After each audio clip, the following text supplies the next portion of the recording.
আমি কি দিয়া বুঝাইতাম? আম পাতা, জাম পাতা, বড়ই পাতার কোনো অভাব নাই। কোনো পাতা দিয়া কোনো পাতা দিয়া গরম জল করে না, বড়ই পাতার পানি দিয়া কেন গরম জলটা করে? আম পাতা কি দোষ করলো, জাম পাতা কি দোষ করলো, বড়ই পাতা দিয়া কেন গরম জল করা হয়? এই কথা দিয়ে কোনো মৌলবি কয় না। লাল কাপড়, নীল কাপড়, হলুদ কাপড়, কত কাপড় দেখলাম, কবরের কাপড়টা কেন ভাইজান সাদা? এই সাদা দিয়া কেন দাফন করা হয়? এই কথা দিয়ে পৃথিবীর কোনো মৌলবি কয় না রে। এ আমার যুবক,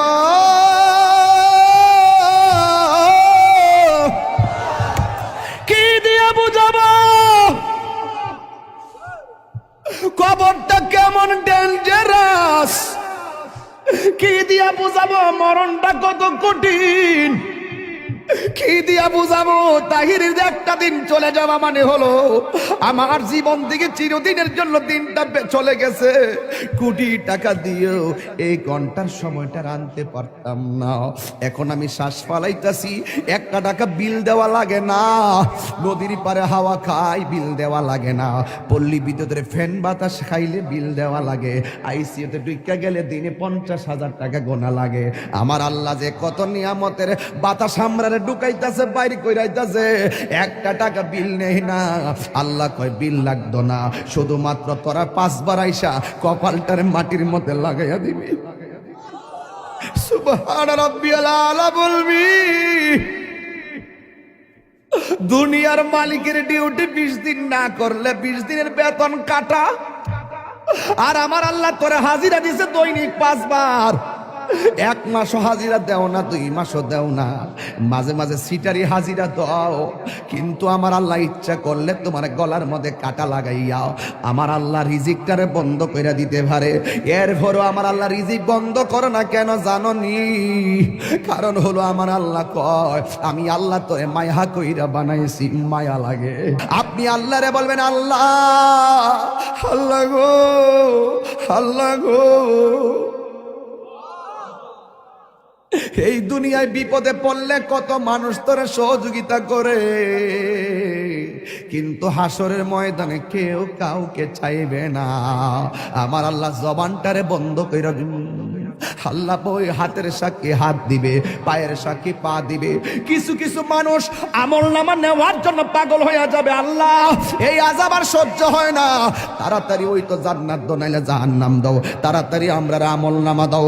আল্লাহ বলবে ও ফেরেশতা, এ যখন তাড়াতাড়ি করে তার হাতটারে পেটের ভিতরে ঢুকাই দে।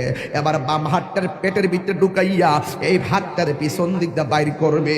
ওই বান্দা বলবে আল্লাহ তোমার কাছে আমল নামা চাইছি, তুমি কেন হাতটার পেটের ভিতরে এত কষ্ট করে ঢুকাইয়া দিল? আমার তো নারী বুড়ি ছিঁড়া গেছে, এই হাতটার পিছন দিক দিয়ে বাইর করলা। আল্লাহ বলবে তুই না আমল নামা চাইছস, তাহলে পিছন দিক দিয়ে তাকায়া দেখ। এবার ডাক দিয়ে বলবে আল্লাহ আমি তো তাকাইতাম পারি না, পিছনে কি দিছ আমি তো দেখি না। আল্লাহ বলবে ও ফেরেশতারা, ও আমল নামা দেখতে চায়, গাটটারে বাইঙ্গা দে। এবার গাটটা বাইঙ্গা পিছন দিক দিয়ে ফিরাইয়া দিব, তাকাইয়া দেখবো তার হাতের মধ্যে জাহান্নামের টিকিট। হায় রে, অনেক মানুষ আল্লাহর কাছে হাসরের মাঠে পানি চাইব, আল্লাহরে কইব আল্লাহ পানি পান করমু, পানি। আল্লাহ বলবে নাফরমানদের জন্য জাহান্নামের নিচ থেকে পুষ তুল, পুষ তুইলা দে পানি পান করার জন্য। জাহান্নামের নিচ থেকে পুষ তুলে দেওয়া হবে, ওই পুষগুলো তারা খাইতে থাকবে, সাথে সাথে জিহ্বাটা গলে পড়ে যাবে। আবার খাবার চাইবে, জাক্কুম নামক ফল দেওয়া হবে, গলার মধ্যে যাইয়া আগুনের কুণ্ডলিপি হয়ে যাবে। এই জন্যই তো মানুষের চেহারা দিয়া কাউরে আল্লাহ দোজখে দিবে না, এই জায়গার মধ্যে পশু পাখির চেহারা লাগাইয়া দোজখে দিবে। কারণ এই চেহারাটা হলো আল্লাহর কুদরতি রহস্য। কথা বলেন ঠিক কিনা? মানুষ হলো আল্লাহর রহস্য। ও যুবক, এই মানুষই আল্লাহ দুনিয়ার দিকে নিব, কত বাহানা কইরা নেয়। ইমানদারের রূহটা যেই মাত্র নিয়ে যাবে, আল্লাহ একটা ফেরেশতারে ডাক দিয়ে বলবে ফেরেশতা জান্নাত থেকে একটা সাদা কাপড় ল।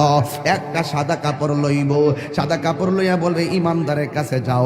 রূহটা আজরাইলে বের করার সাথে সাথে ওই রূহটারে তুমি কাফন দিয়া বাইন্ডিং কইরা ফালাইবা। ও যুবক, এমন ভাবে রূহটারে বাইন্ডিং বাইন্ডিং করব, এমন ভাবে বাইন্ডিং কইরা আসমান দিকে উড়াইয়া লইয়া যাইব, দেখতেই তো বড় ভয় লাগে।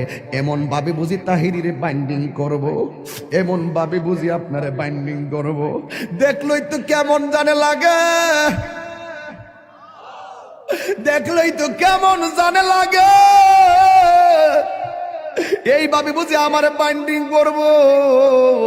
আল্লাহ বলে আজরাইল, হো আজরাইল রুহুটা লো, আবার কো জান্নাতের ফেরেশতা আমার ইমানদারের রুহুটারে জান্নাতের সাদা কাপড় দিয়া বাইন্ডিং কইরা ফেলাইবি। এবার ফেরেশতা এসে বাইন্ডিং করে কইরা আসমানের দিকে একটা উড়াল মারে, এবার আসমানে যায়। প্রথম আকাশের ফেরেশতা কই, ও ফেরেশতা যাওয়ার সময় দেখছি তোমার কোনো গ্রাণ নাই, কিন্তু এখন কোথায় থেকে খুশবু আসতেছে? কই এটা হইলো কথার কথা বলতেছে আর কি, যদি বাড়ি উড়ার ইমানদার হয় এমনে বলবে এটা হইলো বাড়ি উড়ার ইমানদারের রুহু লইয়া যাইতেছি। সাথে সাথে প্রথম আকাশের ফেরেশতা এই রুহুটারে সালাম দিব, এবার দ্বিতীয় আসমানে গেলে সালাম দিব, তৃতীয় আকাশে গেলেও সালাম দিব, চতুর্থ আকাশে গেলেও সালাম দিব, পঞ্চম আকাশে গেলেও সালাম দিব, ষষ্ঠ আকাশে গেলেও সালাম দিব, সপ্তম আকাশে গেলেও সালাম দিব রে বাবা। এবার যাওয়ার পরে আমার আল্লাহ ডাক দিয়া কয়, ও ফেরেশতা আর সামনে নিস না, আমি আল্লাহ ইমানদারের জন্য একটা বাড়ি বানাইছি। আর সামনে নিস না গো, আমি আল্লাহ একটা বাড়ি বানাইছি। ওই বাড়িটার নাম কি? বাড়ির নাম হলো, কোরআনের ভাষায় হলো ইল্লিন। এই রুহুটারে ইল্লিনে রাইখা দে, আর এই দিক দিয়া বাড়ি উড়ার এই আমার বাবার বডিটারে বাইন্ডিং করবার লাইগা বাড়ি উড়ার দোকান থেকে সাদা কাপড় আইনা বডিটারে বাইন্ডিং করলো। মানুষ আইব রে, এক নজর দেখিতে মানুষ আইব রে। বিষয়টা দিছেন খুব কঠিন। মানুষ আইব রে, এক নজর দেখিতে মানুষ আইব রে।